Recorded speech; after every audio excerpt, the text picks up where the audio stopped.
No sorprende, es exactamente lo que se ha visto en otros países.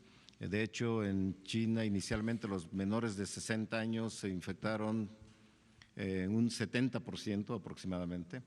Pero lo importante aquí es, como lo hemos repetido, quién está infectando a la población vulnerable. Y probablemente es este grupo el que esté infectando a la población vulnerable, es decir, a los mayores de 60 años, los que tienen diabetes, los que tienen hipertensión arterial, fundamentalmente, que son los que tienen mayor riesgo de morir y son los que finalmente van a llegar a los hospitales con una mayor frecuencia.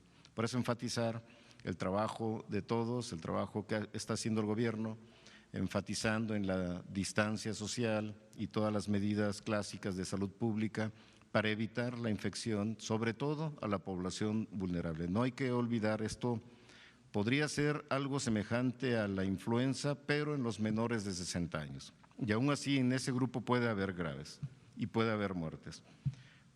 Pero no es igual a la influenza en el grupo que tiene más de 60 años. En este grupo, COVID-19 es otra cosa y hay que tenerlo en mente todos para contribuir a ese distanciamiento social para tratar de evitar las infecciones entre persona a persona.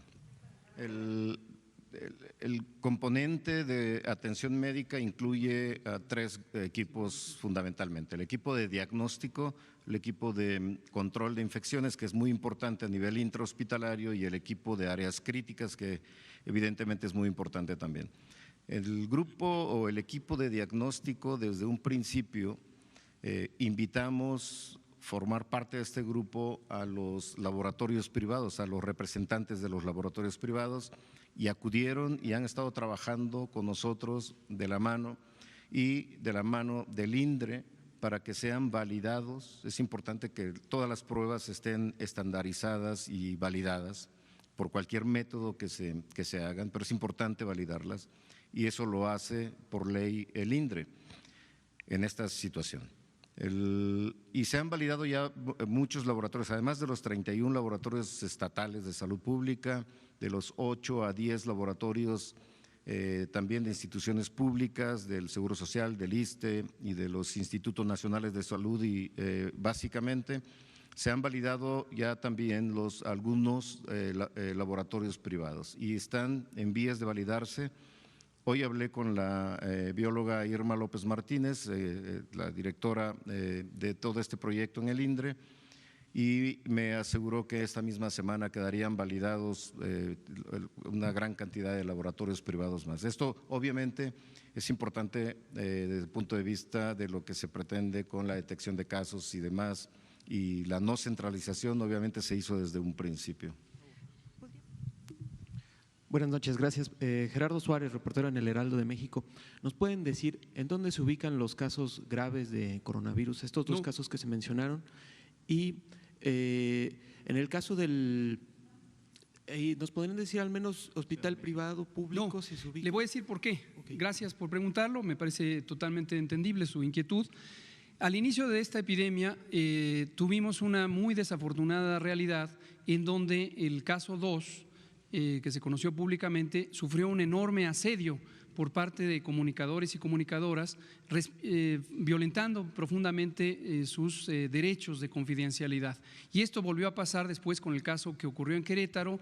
Tenemos una constatación directa de las personas que estuvieron enfermas, que estaban muy alarmadas por ese fenómeno que incluso podía poner en riesgo su seguridad. Entonces, lo que les pido es comprensión, tenemos que respetar cada una de las personas enfermas. Es una persona que tiene todos los derechos humanos que consagra los derechos universales y consagra nuestra Constitución, y uno de ellos es al respeto de su privacidad y su confidencialidad. Si empezamos a dar datos que son intrascendentes respecto a la información que necesita saber la población para protegerse de esta epidemia, entonces desviamos la atención y ya nos dedicamos a una cosa más de carácter…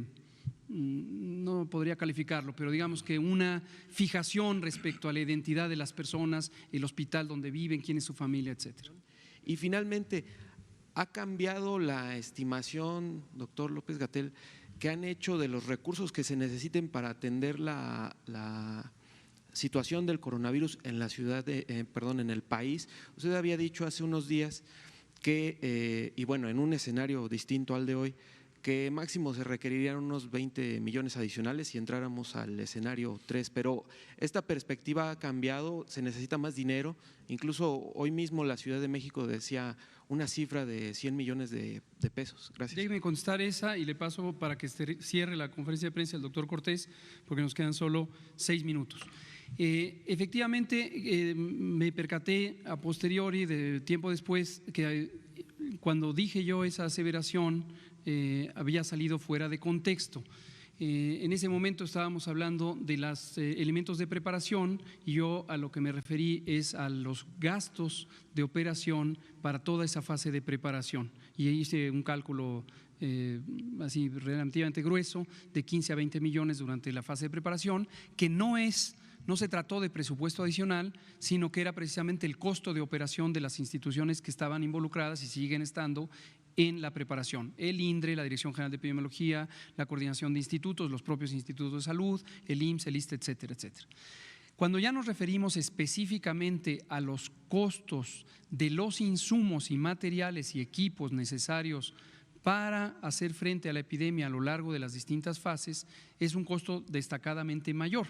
Esto que señala usted, que comentó la Ciudad de México, me parece razonable y más o menos es las estimaciones que tenemos de acuerdo a poblaciones de este tamaño. Y la mecánica ha sido desde el inicio, desde hace ya 4 semanas, que los estados prepararon un cálculo de su demanda y la demanda ha sido ya integrada para todas las instituciones y todas las entidades federativas, ha sido conversada con la Secretaría de Hacienda, hemos tenido el apoyo abierto y enfático del presidente de la República, que ha dicho: no escatimemos recursos, los recursos existen, el dinero existe y la prioridad es la salud. Y en general la prioridad del gobierno es la salud, no solamente para enfrentar esta epidemia, sino para tener un sistema de salud que permita tener servicios gratuitos de alta calidad. Cierra el doctor.